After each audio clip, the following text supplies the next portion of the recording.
इस वीडियो में आपको पता चल जाएगा कि कौन सी सेंट्रल गवर्नमेंट स्कीम आपके बिजनेस के लिए बेस्ट लोन और सब्सिडी प्रोवाइड करती है और ये इन्फॉर्मेशन फुल्ली अपडेटेड जनवरी 2026 के हिसाब से है। तो बने रहिए वीडियो में, चलते हैं आगे।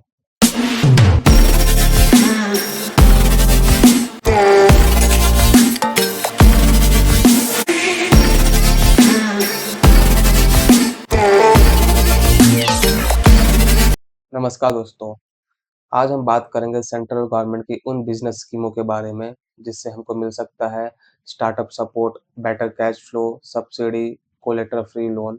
और ये उन सभी को मिल सकता है जो जॉब होल्डर हो या स्टार्ट कर रहे स्मॉल बिजनेस ओनर हो, उन सब के लिए है, या सैलरी एम्प्लॉई है जो बिजनेस चालू करना चाहता है अब भी।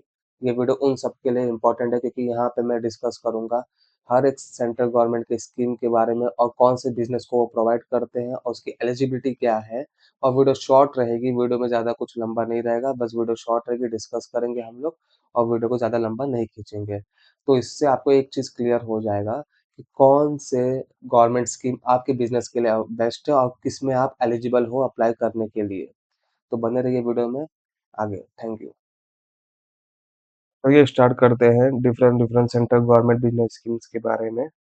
इसमें हम देखेंगे benefits, eligibility, documents, process and practical insight. तो हमारा पहला स्कीम है prime minister employment generation programme. ये स्कीम उन लोगों के लिए एप्लीकेबल है जो फर्स्ट टाइम अपना खुद का बिजनेस चालू करना चाहते हैं मैन्युफैक्चरिंग या सर्विस यूनिट्स में। और इसके प्रोजेक्ट कॉस्ट जो होगा 25 लाख तक होने चाहिए, और मैन्युफैक्चरिंग के केस में और सर्विस के केस में 10 लाख तक। सब्सिडी हमें देखने को मिलेंगे, तो सब्सिडी हमें दो कैटेगरी में मिल रहा है। जनरल कैटेगरी में मिल रहा है जहाँ पे हमें अर्बन एरिया से हैं अगर हम, तो हम लोग को प्रोजेक्ट कॉस्ट के 15% सब्सिडी मिल जाएंगे। और रूरल एरिया से है तो हमें प्रोजेक्ट कॉस्ट के 25% सब्सिडी मिल जाएंगे। और वही स्पेशल कैटेगरी की बात करें, S C S T O B C minorities में, जिसमें वुमेन भी कवर होती है, उसमें अर्बन एरिया की बात करें तो 25% सब्सिडी मिलेगी और रूरल एरिया की बात करें तो 35% सब्सिडी मिलेगी। आइए अब देखते हैं एलिजिबिलिटी एंड डॉक्यूमेंट्स की। एलिजिबिलिटी, इसमें मिनिमम एज आपकी 18 ईयर्स होनी चाहिए और नया बिजनेस होना चाहिए, फर्स्ट टाइम आपको बिजनेस करना चाहिए ये। और इसमें ना, आप अगर प्रोजेक्ट कॉस्ट आपका 10 लाख है और इन केस ऑफ मैन्युफैक्चरिंग और सर्विस के केस में 5 लाख है, तो आपको 8 स्टैंडर्ड तक पास होने चाहिए। और अगर आपका प्रोजेक्ट कॉस्ट उससे कम है तो आपको ये रिक्वायरमेंट नहीं है। और इसे सब लोग अप्लाई कर सकते हैं, इंडिविजुअल, सोसाइटी, ट्रस्ट, कोऑपरेटिव, कोई भी अप्लाई कर सकता है अपार्ट फ्रॉम कंपनी। इसमें डॉक्यूमेंट्स क्या क्या लगेंगे हम वो देख लेते हैं। आधार कार्ड, पैन कार्ड और एजुकेशन सर्टिफिकेट। एजुकेशन सर्टिफिकेट तब भी जरूरत रहेगा जब आप 10 लाख के ऊपर मैन्युफैक्चरिंग के केस में और 5 लाख के ऊपर सर्विस के केस में ले रहे हो, जिसमें मैंने बताया था आपको 8 स्टैंडर्ड पास होना चाहिए, आपको 8वीं पास होना चाहिए। तो इसमें आधार कार्ड, पैन कार्ड लगेगा हमें एड्रेस और आईडी वेरिफिकेशन के लिए। फिर प्रोजेक्ट रिपोर्ट लगेगा। प्रोजेक्ट रिपोर्ट में बेसिकली हमको रहता है फोरकास्ट, पीएनएल होता है, फिर कैश फ्लो होता है फोरकास्ट। तो वो सब हमें बताना पड़ता है प्रोजेक्ट रिपोर्ट में, फोटो और एड्रेस प्रूफ। और थर्ड कैटेगरी, थर्ड डॉक्यूमेंट हमको चाहिए रहेगा तो कास्ट सर्टिफिकेट। अगर आप S C S T OBC से अप्लाई कर रहे हैं तो आपको कास्ट सर्टिफिकेट भी देना पड़ेगा, और अकाउंट डिटेल्स। अब देखते हैं ये कैसे इसमें हम अप्लाई कर सकते हैं। तो इसको अप्लाई करने का बहुत सिंपल तरीका है। आप पीएमईजीपी पोर्टल पे जाके अपना केवाईसी डॉक्यूमेंट सब दीजिए। उसके अपना आपको बैंक बुलाएगा और उसमें आपको आप के बिजनेस के बारे में उन्हें बताना रहेगा, और उसमें आपको अपना प्रोजेक्ट रिपोर्ट दिखाना रहेगा उनको, जिसमें आपको उनको साफ साफ पता रहना चाहिए कि हाँ, ये फोरकास्ट रिपोर्ट है और ये एकदम बेसिक लॉजिकली बनाया है इन्फ्लेशन को मद्देनजर रखते हुए। तो आपको बैंक सैंक्शन लेटर प्रोवाइड कर देगा। अगर एक बार आपका ये फैक्ट्री स्टार्ट हो गई, मैन्युफैक्चरिंग या सर्विस इंडस्ट्री स्टार्ट होगी, तो आपको सब्सिडी भी मिल जाएगी। और जो कॉमन रीजन होते हैं जिससे बहुत सारे एप्लीकेशन रिजेक्ट हो जाते हैं, उसमें पहला रीजन होता है कि अनरियलिस्टिक प्रोजेक्ट रिपोर्ट होते हैं, जिसमें हम प्रोजेक्ट रिपोर्ट जो देते हैं वो एक अनरियलिस्टिक होता है। उसमें हमने ठीक से पीएनएल नहीं दिखाया होता है, ठीक से रेवेन्यू नहीं दिखाया होता है, रेवेन्यू कुछ भी दिखा देते हैं हमने हमने प्रोडक्शन सीधा ज्यादा दिखा दिया होता है। तो ये सब अनरियलिस्टिक चीजें हैं जो हमें प्रोजेक्ट रिपोर्ट को खराब करते हैं। तो इसलिए प्रोजेक्ट रिपोर्ट अपना सीए से ही बनवाना। और वीक रीपेमेंट कैपेसिटी, अगर बैंक को आप लगा कि आप पेमेंट नहीं कर पाओगे क्योंकि आपके पास अ, और भी लोन है या फिर और भी एक्सपेंसेस जिससे आपकी कैपेसिटी कम लग रही है बैंक को तो भी रिजेक्ट कर देंगे बैंक। या फिर आपका कोई अदर बिजनेस ऑलरेडी रनिंग है तो आप ये स्कीम के लिए एलिजिबल नहीं है। बात करते हैं मुद्रा लोन की, जिसमें हमें शिशु, किशोर और तरुण लोन के रूप में लोन मिल सकता है। तो बेसिकली ये लोन उनको मिलता है जिनको वर्किंग कैपिटल की नीड्स होती है अपने बिजनेस को एक्सपांड करने की या फिर डे टू डे लाइफ में बिजनेस को सपोर्ट करने के लिए, और ये छोटे और माइक्रो स्मॉल बिजनेसेस को मिलते हैं। तो लोन कैटेगरीज ऐसे डिवाइडेड हैं। शिशु लोन हम बोलते हैं जब हमारा लोन अमाउंट रहता है 50,000 तक, और किशोर लोन होते हैं 50,000 से 5 लाख तक, और तरुण लोन होते हैं 5 लाख से 10 लाख तक।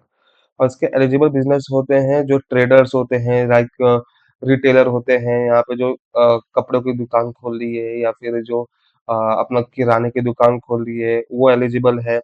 जो मैन्युफैक्चरर है वो एलिजिबल है, छोटे मैन्युफैक्चरर हो गए या फिर कोई सर्विस प्रोवाइडर हो गए या फिर नॉर्मल वेंडर्स जो है वो सब एलिजिबल है इसमें।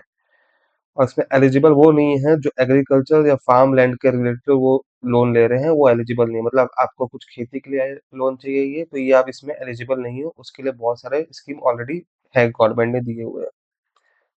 अब इसकी एलिजिबिलिटी देख लिया हमने, तो इसकी एलिजिबिलिटी को थोड़ा और डिटेल में देखते हैं। इसमें आपका न्यू होना चाहिए बिजनेस या फिर एग्जिस्टिंग स्मॉल बिजनेस यूनिट होना चाहिए। जैसे कि मैंने बोला कि आपको वर्किंग कैपिटल की नीड होगी, आपको बिजनेस को एक्सपांड करना होगा, तो इसमें हमें न्यू और एग्जिस्टिंग स्मॉल बिजनेस यूनिट भी अप्लाई कर सकते हैं। कंपनी नहीं होनी चाहिए, ये प्राइवेट लिमिटेड कंपनी के लिए नहीं है, ना ही किसी खेती और रिलेटेड है। आप किसी खेती के रिलेटेड ये लोन नहीं ले सकते। इसमें डॉक्यूमेंट चाहिए हमें, Aadhaar card, bank statement, PAN card, business proof और उद्यम। बस इतना ही डॉक्यूमेंट चाहिए हमें क्योंकि ये लोन अमाउंट छोटे हैं और हमें यही चाहिए रहता है। आइए अब बात करते हैं नेक्स्ट स्कीम की, CGTMSE। ये कोलेटरल फ्री क्रेडिट गारंटी है। ये डायरेक्ट लोन स्कीम नहीं है, ये बैंक को गारंटी कवर देती है। लोन कवरेज इसमें होती है अप टू 5 करोड़ रुपीज का आपको गारंटी दे सकती है, और डिपेंड करता है कि प्रोफाइल और बैंक पॉलिसी पर। और ये एप्लीकेबल है मैन्युफैक्चरिंग यूनिट्स के लिए, ट्रेडिंग बिजनेस के लिए, सर्विस एंटरप्राइज के लिए। बैंक फिर भी एवेलुएट करता है business viability, financial statement and repayment capacity. चलिए अब बात करते हैं नेक्स्ट स्कीम की, stand up India scheme details and eligibility.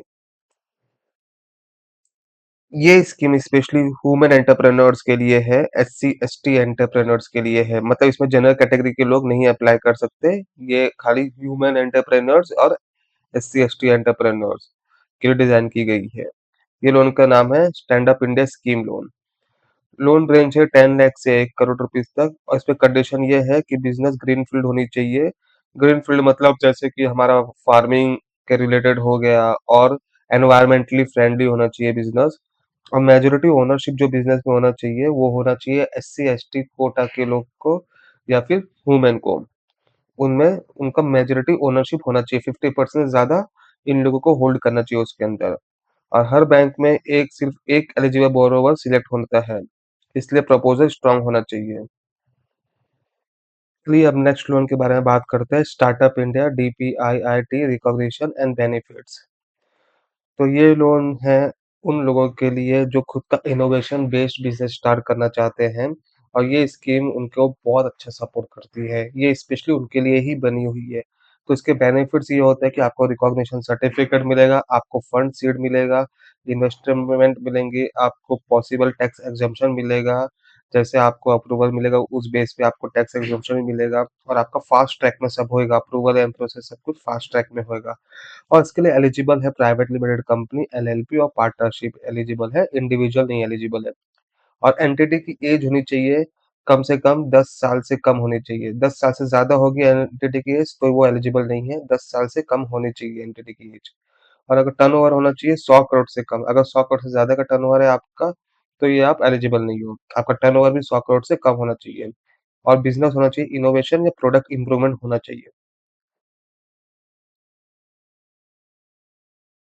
बात करते हैं trade trade receivable discounting system की। ट्रेड रिसीवेबल डिस्काउंटिंग सिस्टम ये एक MSME को रिसीव करता है early payment against corporate PSU invoices.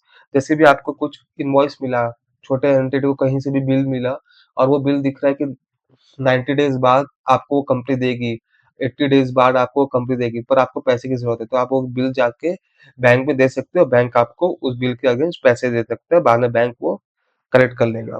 तो ये एमएसएमई के लिए है स्पेशली। और एक है SIDBI MSME support and financing programme. ये सपोर्ट करता है term loan, working capital, technology and energy efficiency को। इसमें जनरल एलिजिबिलिटी रिक्वायरमेंट है कि आपका एमएसएमई में रजिस्टर्ड होना चाहिए, financial statement, GST, ITR history सब वैलिड होना चाहिए और कैश फ्लो होना चाहिए बिजनेस में, तो वो आप इसके लिए एप्लीकेबल हो। प्रैक्टिकल टिप्स पे आप देख लेते हैं।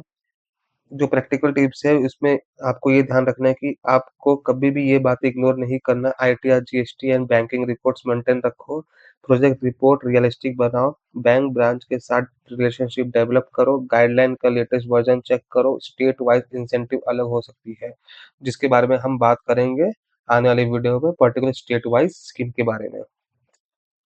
तो ये वीडियो में इतना ही। Thank you.